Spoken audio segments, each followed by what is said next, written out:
Hello everyone, how are you all. I hope आप सभी अच्छे होंगे एंड आप सभी का स्वागत है हमारी आज के वीडियो में। और आज के वीडियो में इस क्वेश्चन का इंटीग्रेशन कैसे फाइंड करना है वो समझते हैं। तो यहाँ पर सबसे पहले हमने अब तक जितने भी मेथड्स पढ़े हैं उनका अप्रोच लगा कर देखा, बट उनसे ये सॉल्व नहीं हो रहा है डायरेक्टली। तो यहाँ पर हमने खुद से कुछ एक तरीका ढूंढा, जैसे कि यहाँ पर आपका नीचे x² + 1 है, तो ऊपर में भी कुछ ऐसा हो सकता है कि x² + 1 आ सके, ताकि हमें एक वे मिल सके कि आगे का सोल्यूशन बढ़ा सके। तो यहाँ पर मैंने लिखा +1 - 1, इसका वैल्यू क्या होता है 0। तो आप किसी एक नंबर को ऐड कर रहे हैं तो वही नंबर को सब्ट्रैक्ट कर रहे हैं। तो ऐसा क्यों लिखा, इसीलिए बिकॉज नीचे आपका क्या है, रूट के अंदर 1 + x², वही टर्म मैं ऊपर लेकर आई 1 + x² और माइनस आपका इस साइड पे है। अब उसके बाद यहाँ पर भी समझ नहीं आ रहा है कि अब कौन सा अप्रोच यूज़ करें। तो अभी यहाँ पर डायरेक्ट मेथड यूज़ करेंगे। जैसे उसमें क्या होता था कि आपका टर्म है और अगर बीच में प्लस माइनस है तो हम इसको इंडिविजुअली सेपरेट कर देते थे और उसके बाद उनको सेपरेटली इंटीग्रेट करते थे। तो यहाँ पर इंटीग्रेट लिखेंगे हम लोग that 1 + x² by √1 + x² dot dx, यानी कि एक टर्म ऐसे, फिर एक 1 ये छोड़ना नहीं है उसको कि 1 × dx, वैसा नहीं होगा। यहाँ पर डिनोमिनेटर तो आपका एक ही है, बस यहाँ पर न्यूमरेटर में वैल्यूज़ डिफरेंट है। तो उसको हम लोग ऐसे भी तो लिख सकते हैं, जैसे अगर आपका रहता है फ्रैक्शन 4 - 3/7, तो इसको ऐसे भी तो लिख सकते हैं हम लोग दैट 4/7 - 3/7। तो वही अप्रोच मैंने यहाँ पर यूज़ की है। तो वही हम लोग यहाँ पर लिखेंगे 1 ∫ 1/√1 + x² डॉट dx। ओके।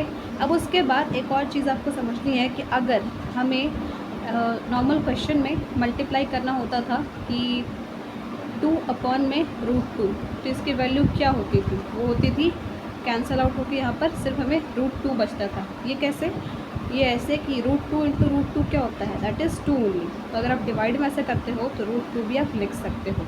तो वही केस तो यहाँ पर भी है, नीचे रूट है, तो अगर इससे हम लोग उसको कैंसिल आउट करेंगे तो हमारे पास एक रूट वाला टर्म बच जाएगा। तो यहाँ पर integration of √1 + x² dot dx, लेकिन यहाँ पर इसको ऐसे ही रखेंगे। यहाँ पर हमारे पास ऊपर तो कोई टर्म है नहीं, और अब दोबारा हम लोग ये अप्रोच लगा नहीं सकते। क्यों? क्योंकि यहाँ पर 1 + x² है, उसमें हमें फिर +x² - x², तो वो ज़्यादा फिजिबल नहीं होगा, उससे क्वेश्चन और कॉम्प्लेक्स बन जाएगा। तो इसको एज इट इज़ रखते हैं। अब इस फॉर्मेट में आपको क्वेश्चन देखकर एक फार्मूला याद आ रहा होगा जो हमने 12th फार्मूला मेथड में पढ़ा था इन दोनों से रिलेटेड। वो ये था कि अगर आपका question a² + x² dot dx, और ये सिंपली आपका रूट के अंदर है, और अगर फ्रैक्शन में भी रूट के अंदर है, यहाँ पर कंप्लीटिंग द स्क्वायर नहीं लगाना है। क्यों? क्योंकि कंप्लीटिंग द स्क्वायर में हम लोग कोफिशिएंट ऑफ x भी चेक करते हैं, लेकिन यहाँ पर तो सिर्फ आपके पास x² है और एक कांस्टेंट टर्म है। तो यहाँ पर आप एक फार्मूला यूज़ करते हैं। वो फार्मूला क्या होता है, सबसे पहले तो वो आपको याद करना होगा, नहीं याद करेंगे तो बनता हुआ क्वेश्चन भी बिगड़ जाएगा। तो यहाँ पर वो फार्मूला होता है आपका, पहले तो x/2 से जो आपका टर्म है उसको हम लोग मल्टीप्लाई करेंगे। ओके, देन उसके बाद आपको यहाँ पर एक और चीज़ करनी है, वो ये है कि प्लस साइन लगाना है, फिर a²/2। a² मतलब क्या, आपका जो कांस्टेंट है, तो a² यानी 1 का स्क्वायर इज़ 1 ओनली, 1²/2।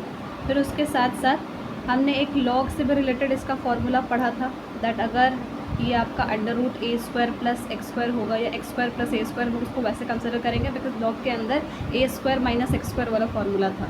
तो लॉग में हमने एक फार्मूला भी पढ़ा था इसका कि लॉग ऑफ व्हाट, यहाँ पर अगर हम लोग उसको इस टर्म में ले रहे हैं x² + a² में, तो log ऑफ x, फिर उसके साथ साथ ये आपका अगेन ये टर्म वापस से आ जाएगा, तो आप इसको लिखेंगे 1 + x², या 1² भी आप लिख सकते हैं, प्लस में c। ये तो इसकी वैल्यू होगी यूजिंग 12th फार्मूला मेथड। तो ये फार्मूला आपको आएगा तभी आप आगे एक्सप्रेस कर पाओगे।